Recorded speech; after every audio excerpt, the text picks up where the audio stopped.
You've always said that people matter the most, especially in the book.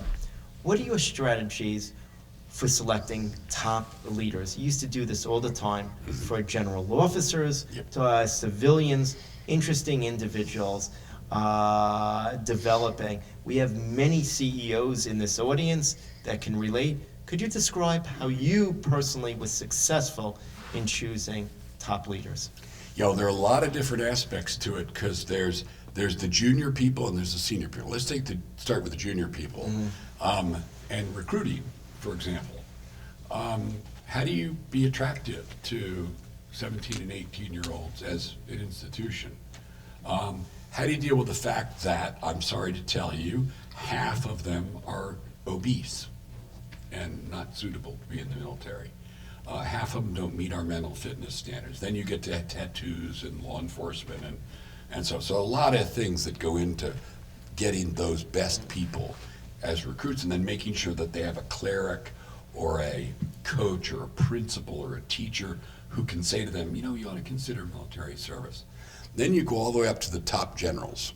And there I would make the major 4-star appointments, and really I would recommend them to President Obama. Only the commander-in-chief makes those decisions on the recommendation of the number 2 in the chain of command, namely me. And the system I had worked out with President Obama, and I asked him this as soon as I became Secretary of Defense, how do you want to do this, is I would take in 3 choices.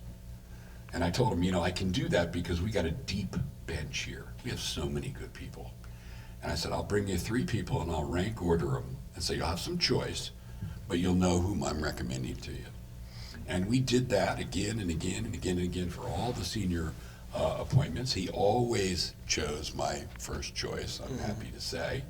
But we went through that. I thought it was good discipline for both of us to do that. And we're lucky. We had a deep bench and they're all fantastic people. Then you have to think about things like veterans. So there's our people who are leaving. You say, why do I care about them? Well, they're my people, so I care about them.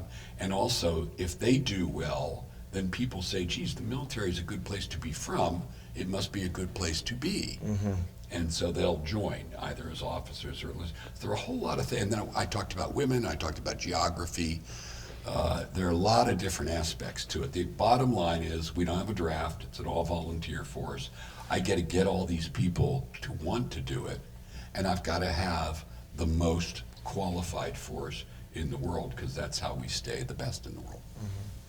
How do you make the military more attractive to non-traditional recruits, such as single parents, women, and LGBT, etc.? For women and LGBT, I think opening up all combat positions to women finally, which happened after, by the way, after Don't Ask, Don't Tell, interestingly. So we went to gays, lesbians, before, not transgender, but gay and lesbian, before we went to women. I don't think you'd predict that. You'd have predicted that, but that is historically what happened in the United States. To me, that's talent management 101. And by the way, to the younger generation, it doesn't really matter as much. I used to say when I sat down with the chiefs and we were considering these matters, I'd say, guys, you got to remember this, we're all the same age. And we're all guys. We started to have a woman or two toward the end, but we're all guys. And so let's be realistic about, let's say, transgender. So let's be realistic. None of us knows any transgender people because we didn't grow up with any. It wasn't that they didn't exist. It's that I grew up in Philadelphia, and I don't know any because I can't imagine anybody daring to say they were in those days. So I think we need to be modest about what we understand. And so we need to educate ourselves. And we also should understand that the kids, it doesn't matter nearly as much to them. Other things do matter to them.